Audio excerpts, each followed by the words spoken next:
अन्वी ने काल रक्षक को हराने और खजाने को श्राप से मुक्त करने की कोशिश की थी, लेकिन वह नहीं जानती थी कि यह अंत नहीं बल्कि एक नई शुरुआत थी। उस रात जब अन्वी अपने कमरे में सो रही थी तो अचानक घड़ी की सुइयां उल्टी दिशा में घूमने लगी।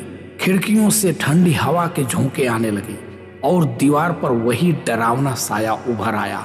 तुमने मुझे खत्म नहीं किया अन्वी, तुमने मुझे और ताकतवर बना दिया है। अन्वी के चारों ओर अंधकार घिरने लगा।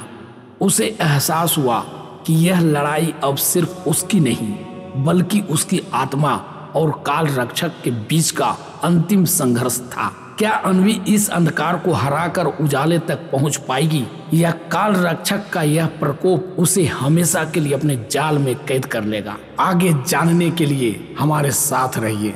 अन्वी मंदिर में खजाना छोड़कर अपनी गाड़ी में लौट रही थी। उसने खुद को यकीन दिलाया था कि यह डरावनी कहानी अब खत्म हो चुकी है, लेकिन रास्ते में उसे अजीब अजीब घटनाओं का सामना होने लगा। उसकी गाड़ी का रेडियो अचानक चालू हो गया और उसमें वही गूंजती हुई आवाज सुनाई दी, तुमने मुझे सोने दिया लेकिन मेरे जागने का समय नजदीक है। अन्वी का दिल घबराने लगा। उसने अपनी गाड़ी तेज कर दी, लेकिन ऐसा लगा जैसे रास्ता कभी खत्म ही नहीं हो रहा है। हर मोड़ पर उसे वही हवेली नजर आने लगी। घर पहुंचने के बाद अन्वी ने राहत की सांस ली, लेकिन जैसे ही वह कमरे में घुसी, घर की दीवारों पर खून से अजीब चिन्ह उभरने लगे। उन पर लिखा था, तुमने खजाने को छुआ है, अब तुम इससे कभी बच नहीं सकती। तभी खिड़कियां अपने आप बंद हो गई और पूरे कमरे में सर्द हवाएं चलने लगी। अन्वी को समझ आ गया कि काल रक्षक का अंत उसने सोचा था वह असल में सिर्फ शुरुआत थी। अन्वी इस बार अकेली इस श्राप का सामना नहीं करना चाहती थी। उसने अपने करीबी मित्र और रहस्यों के जानकार अयान को फोन किया। अयान एक अनुभवी पुरातत्वविद और रहस्यमयी घटनाओं का जानकार था। जब अयान अन्वी के घर पहुंचा तो उसने खजाने की किताब और हवेली से जुड़े संकेतों को देखा। उसने कहा, काल रक्षक का अंत तभी होगा जब उसकी आत्मा को पूरी तरह से नष्ट कर दिया जाएगा, लेकिन यह आसान नहीं है।